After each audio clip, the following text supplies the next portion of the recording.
Good morning everyone. ये रस का पार्ट 3 है।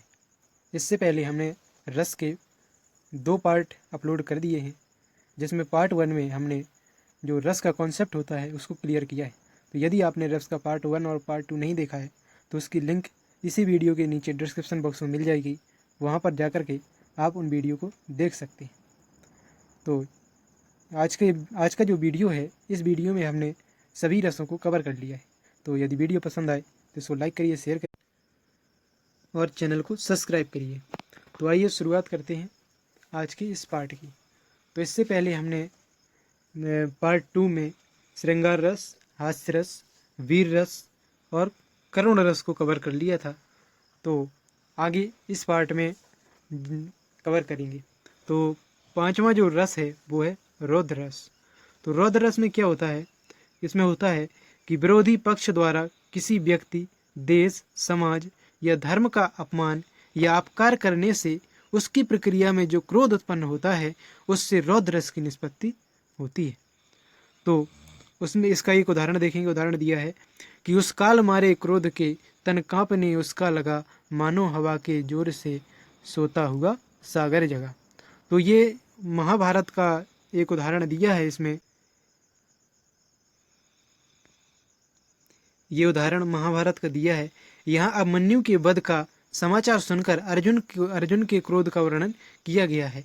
इसमें स्थायी भाव क्रोध है, आश्रय अर्जुन है, विभाव अभिमन्यु का वध है, अनुभाव हाथ मलना है और मुख लाल होना एवं तन कांपना, ये सब अनुभाव है। और इसके बाद जो संचारी भाव है, इसमें उग्रता है।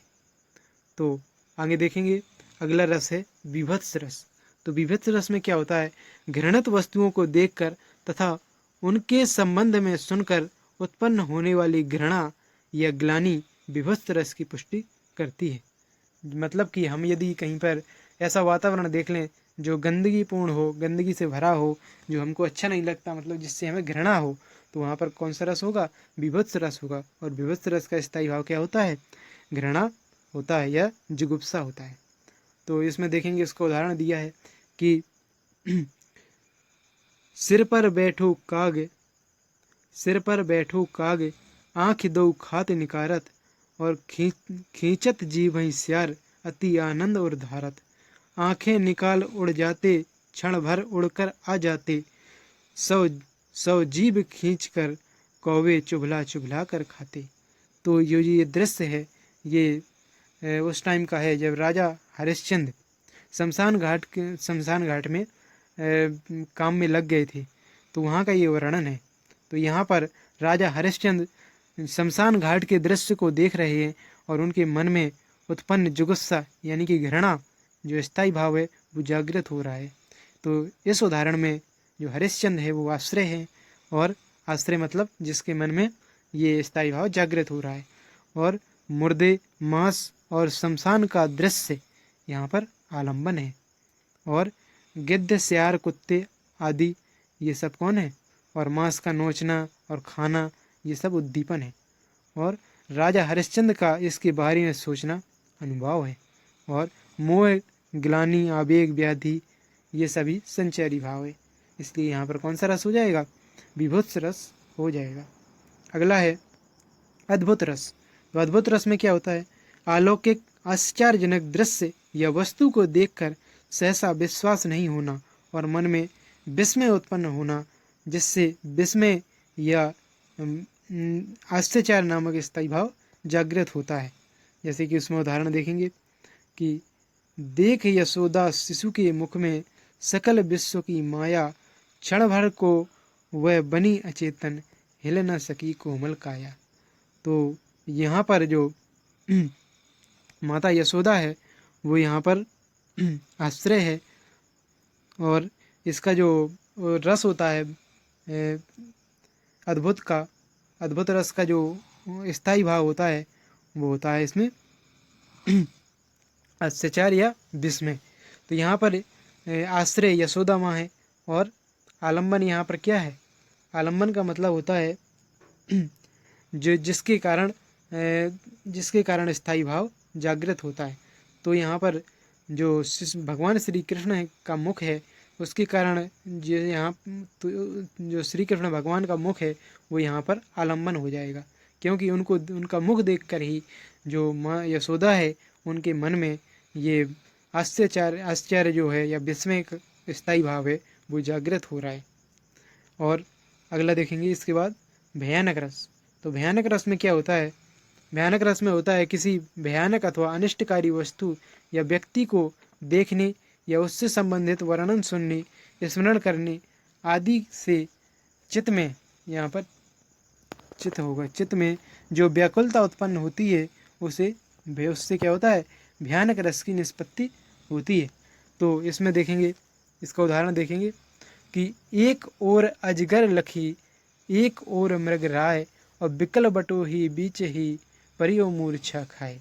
मतलब कि इसमें क्या है, यहाँ पर जो पथिक है, पथिक के एक ओर अजगर है और दूसरी ओर सिंह है। तो इसके कारण वह जो पथिक है वह भय के मारे मूर्छित हो गया है। और इसमें क्या है, यहाँ पर भय स्थायी भाव है और अजगर एवं और सिंह आलम्बन है। और अजगर और सिंह का दोनों ओर से घेरना उद्दीपन है। उद्दीपन क्या कहलाता है? जिसके कारण रस की निष्पत्ति जो होती है वो तीव्र होती है, शीघ्रता से होती है, उसे हम उद्दीपन कहते हैं, उद्दीपन विभाव कहते हैं। इसके बाद जो पथिक का मूर्छित हो जाना ये एक अनुभाव है। तो इस प्रकार से दोहे में कौन सा रस हो जाएगा? इस भयानक रस हो जाएगा। कौन सा रस हो जाएगा? भयानक रस हो जाएगा। अगला है नौमर रस है शांत रस। तो शांत रस में देखेंगे, शांत रस में क्या होता है कि तत्व ज्ञान की प्राप्ति अथवा संसार से वैराग्य होने पर शांत रस की उत्पत्ति होती है, जहाँ ना दुख होता है, ना सुख होता है, ना द्वेष होता है, ना राग होता है और ना ही कोई इच्छा होती है। ऐसे ही मनोस्थिति में उत्पन्न रस को जो मुनि हैं उन्होंने शांत रस कहा है। तो शांत रस में क्या होता है, देखिए इसका उदाहरण देखेंगे कि जब मैं था तब हरि नहीं, अब हरि है मैं ना है, सब अंधियारा मिट गया, जब दीपक देखा माए।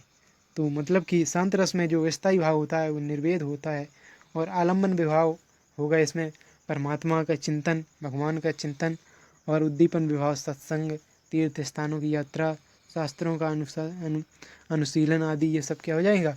उद्दीपन विभाव हो जाएगा। और अनुभाव क्या होता है? अनुभाव हो जाएगा पूरे शरीर में रोमांच, पुलकन, अश्रु आदि ये सब क्या हो जाएंगे? इसमें अनुभाव हो जाएंगे। और संचारी भाव जो होते हैं इसमें शांत रस में वो हो जाएंगे धरती, हर्ष,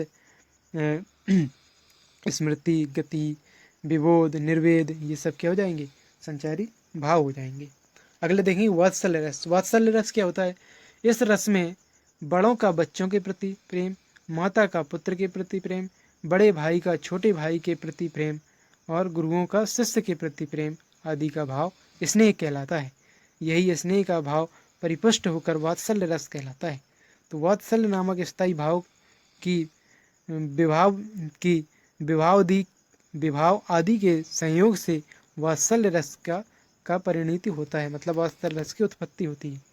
उदाहरण में देखेंगे कि बाल दशा सुख निरख यशोदा, पुनि पुनि नंद बुलावती, और अचरा तर से तरले ढाक सूर्य प्रभु को दूध पिलाती।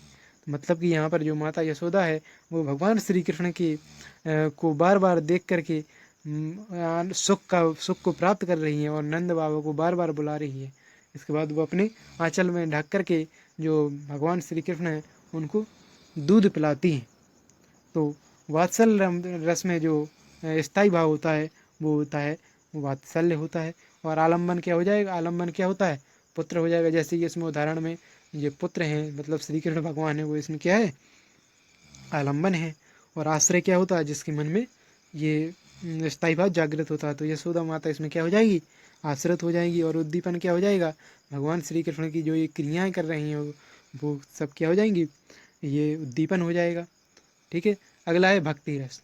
तो भक्ति रस क्या होता है कि जहाँ पर ईश्वर के प्रति, अगला रस है भक्ति रस। तो भक्ति रस में क्या होता है कि जहाँ पर ईश्वर के प्रति श्रद्धा और प्रेम का भाव हो वहाँ पर भक्ति रस होता है। इसका स्थायी भाव ईश्वरी प्रेम यानी कि देवरति होता है। उदाहरण इसका देखेंगे कि उल्टा नाम जपत जग जाना, वाल्मीकि भय ब्रह्म समाना। यहाँ पर उल्टा होगा, उल्टा नाम जपत जग जाना, और वाल्मीकि भय ब्रह्म समाना, मतलब पूरा संसार यही जानता रहा कि वाल्मीकि क्या कर रहे हैं, उल्टा नाम जप रहे हैं, और वाल्मीकि क्या हो गए, ब्रह्म के समान हो गए। तो यहाँ पर जो ईश्वर की भक्ति का वर्णन किया है, इसलिए यहाँ पर भक्ति रस हो जाएगा। जो यहाँ पर वाल्मीकि हैं वो आश्चर्य हो जाएंगे, क्योंकि इनके मन में भक्ति रस उत्पन्न हुआ, और जो भगवान हैं वो ईश्वर हैं वो क्या हो जाएंगे, यहाँ पर आलम्बन हो जाएंगे। तो इस तरीके से ये जो रस का वीडियो था, इसमें एक और उदाहरण दिया है कि एक भरोसो एक बल एक आस विश्वास, एक राम घनश्याम हित चातक तुलसीदास। तो इस प्रकार से जो रस थे, इन सभी रस को हमने इस वीडियो में कवर कर लिया है। यदि आपने इस वीडियो का इस पार्ट 1 और पार्ट 2 नहीं देखा है तो इसकी लिंक इसी वीडियो की डिस्क्रिप्शन में मिल जाएगी, वहाँ पर जा कर के आप वीडियो वो देख सकते हैं। अगला जो इस वीडियो का पार्ट आएगा उसमें हम 30 ऑब्जेक्टिव टाइप के प्रश्न लेंगे, जिससे कि आपको पता चलेगा कि जो ये रस हैं इनसे आपने कितना सीखा है, कितना समझा है। तो यदि वीडियो आपको पसंद